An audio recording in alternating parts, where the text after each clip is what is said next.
Nós continuamos com a nossa série de estudos bíblicos sobre as características da igreja irresistível. A terceira característica de uma igreja irresistível é que ela age com o coração. E agir com o coração é diferente do que viver só de uma imagem. É diferente de querer parecer algo que de fato não se é. Algumas vezes nós nos importamos mais com o visual do que com a essência do que é ser igreja. E isso está errado. Mas por outro lado, usar a desculpa de que as coisas são feitas com o coração e que então elas podem ser feitas de qualquer jeito, porque o que importa é agir com o coração, isso também é uma inverdade. Porque quando agimos com o coração de verdade, a excelência, o melhor, normalmente nos acompanha. Agir com o coração vai fazer com que as coisas sejam feitas da melhor maneira possível. A igreja irresistível pode não ser a mais bonita. Pode ser que tenham pessoas que cantem desafinado, mas isso não afasta as pessoas. Pelo contrário, por agir com o coração e por querer sempre fazer o melhor para Deus, atrai mais e mais pessoas. Agir com o coração não tem a ver com o prédio mais bonito, não tem a ver com as melhores professoras de escola dominical, não tem a ver com os melhores músicos, não tem a ver com a melhor equipe de recepção, mas sim, em primeiro lugar, o amor de uns para com os outros. Eu não sei se vocês conseguem me entender, mas a ordem é inversa. Se nós amamos uns aos outros, nós queremos ter um prédio mais bonito. Se amamos uns aos outros, queremos ter e ser melhores professoras de escola dominical. Se amamos uns aos outros, queremos ter e ser os melhores músicos, a melhor equipe de recepção, porque amamos as pessoas que estão na igreja conosco e queremos dar o melhor de nós para cada um.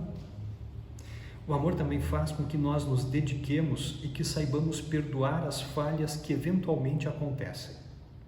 Diz o apóstolo Pedro na sua primeira carta, capítulo 4, versículo 8. Acima de tudo, amem sinceramente uns aos outros, pois o amor perdoa muitos pecados. Mas às vezes um comentário inocente faz a gente perceber que talvez esteja perdendo o rumo. Uma vez uma senhora, ao ver a igreja cheia, no início de um culto, comentou alguma coisa mais ou menos assim comigo. Nossa, pastor, eu lembro quando a igreja era pequenininha, quando nós éramos poucos membros aqui na congregação. A gente sabia exatamente o nome de cada um, sabia onde cada um morava, a gente conhecia a família de cada um. E está aí um sinal de alerta. Nós precisamos conhecer as pessoas umas às outras. Se nós somos todos da família da fé, precisamos nos conhecer, precisamos estar próximos. E quando isso não é mais perceptível, está na hora de analisarmos de novo como nós estamos.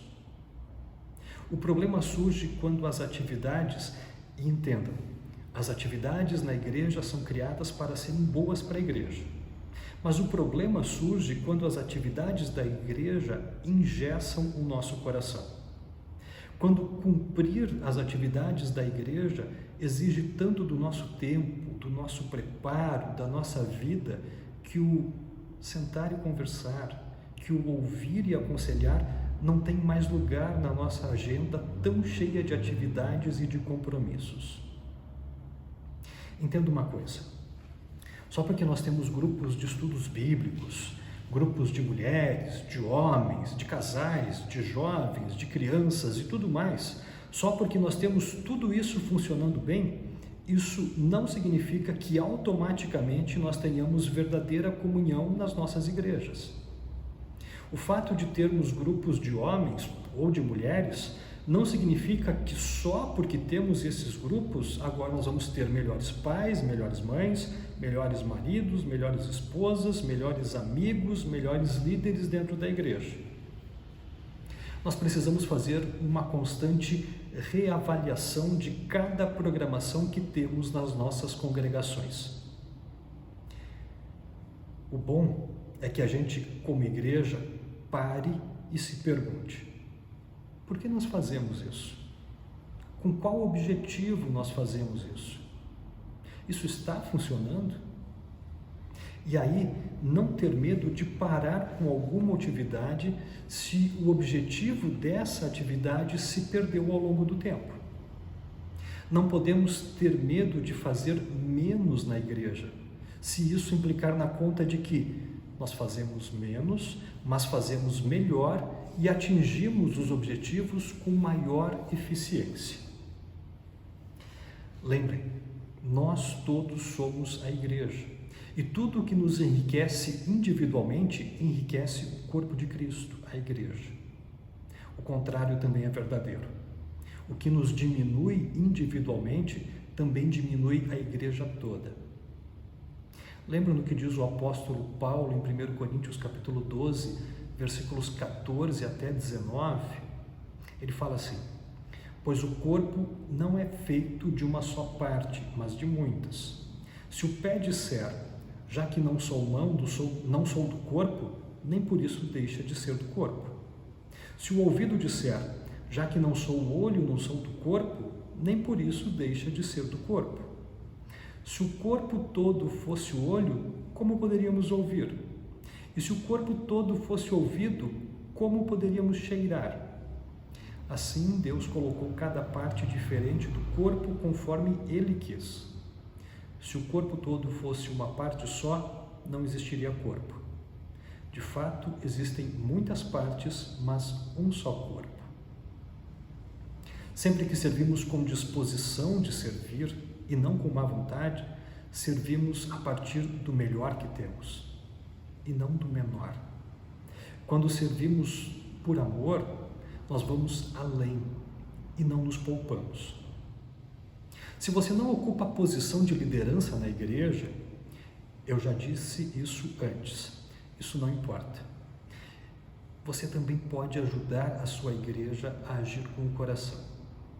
Incentivo você a experimentar o processo de agir sempre com o coração na sua vida pessoal, na sua vida particular. Você é um seguidor de Jesus. Você foi comprado por alto preço. Você pode viver alegre em toda e qualquer situação, porque sabe que é um filho, sabe que é uma filha amada de Deus.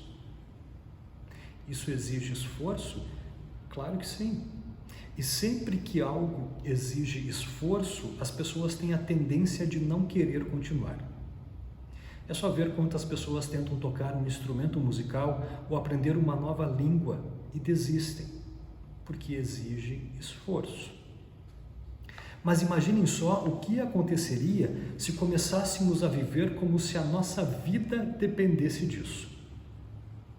Viva como se a sua vida dependesse disso. Isso acontece quando vivemos com um alto grau de paixão.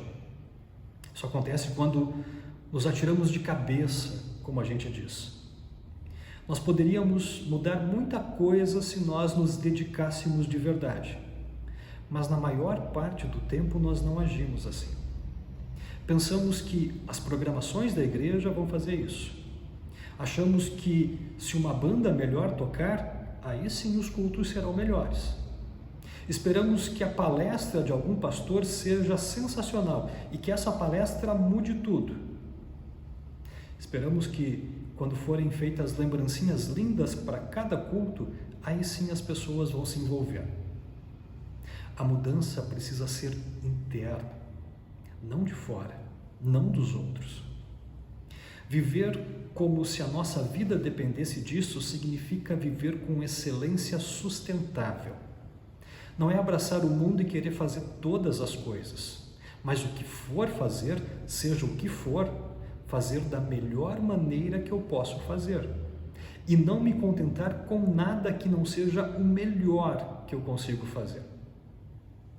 Isso começa quando eu sirvo aos outros de todo o coração, quando eu alimento a minha vida espiritual com a leitura diária da Bíblia, quando eu oro com mais frequência ao meu Deus, quando intencionalmente eu dedico tempo para ouvir as pessoas, para demonstrar a elas amor e paciência.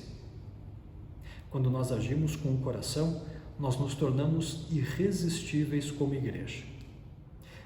Me permitam dar alguns exemplos bem bobos. Eu vou levar flores para o altar no próximo culto. Tenho duas alternativas. Eu vou comprar um vaso, o mais baratinho que tiver, ou vou pegar algumas flores do meu jardim e levar. Ou eu vou me esforçar em fazer um arranjo com o que eu tenho em casa. Fazer o melhor que eu posso com aquilo que eu tenho. Assim eu louvo a Deus também através das flores que estão no altar. Vou tocar no próximo culto. Eu vejo na hora quais são as músicas e do jeito que for, tá bom? Ou eu me preparo, ensaio para fazer com que a música seja a melhor possível para que o povo de Deus possa cantar com alegria no culto. Quando eu canto no culto, eu leio as palavras e tento manter o ritmo mais ou menos do que está sendo cantado, ou eu percebo conscientemente que eu estou louvando a Deus e que eu quero louvá-lo com o que eu consigo fazer de melhor e cantar o melhor que eu posso em conjunto com todos os outros cristãos que estão na igreja. O Salmo de número 150, no versículo 6, diz assim: todo o ser que respire, louve ao Senhor. Nós queremos louvar a Deus com as nossas vidas, queremos louvar a Deus com tudo o que nós fazemos. Vou repetir, agir com o coração não acontece por acaso. Trata-se de algo que a gente se esforça para fazer e que é mantido assim por monitoramento constante. A tendência humana é se acomodar e deixar em piloto automático. Só com um esforço consciente e diário é que podemos fazer as coisas com excelência. Agir pelo coração mostra 3 características que devemos cultivar constantemente. Primeira delas, rapidez para perdoar. Quem age pelo coração desconsidera falhas, oferece perdão a quem errou, mesmo que a pessoa nunca venha lhe pedir perdão. A pessoa sabe que foi perdoada por Deus e sem demora perdoa também. Lembra sempre da oração do Pai Nosso, registrada em Mateus capítulo 6, em especial o versículo 12. Perdoa as nossas dívidas, assim como nós também perdoamos aos nossos devedores. Segunda característica, tem maior capacidade de receber orientação espiritual ou correção espiritual. Pessoas que agem com o coração estão de braços abertos para o aperfeiçoamento.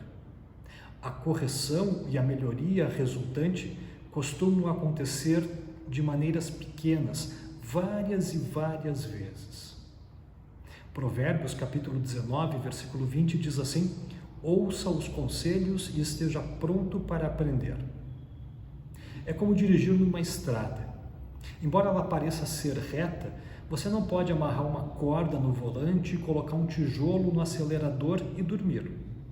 Você precisa fazer leves correções, leves e repetidas correções por muitas e muitas vezes para que o carro continue na pista.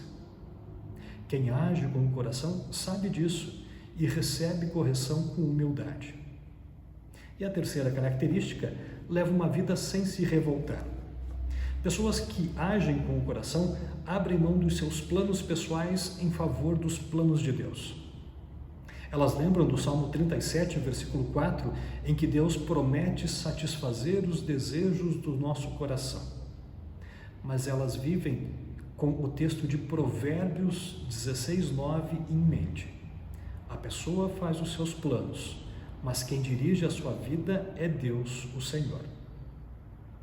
A chave está em se submeter aos planos de Deus. Nós precisamos estar cientes que o nosso coração está posicionado para ouvir e fazer o que Deus nos diz. Assim nós seremos bem-aventurados. Jesus nos diz isso em Lucas, capítulo 11, versículo 28. Mais felizes ou bem-aventurados são aqueles que ouvem a mensagem de Deus e aguardam.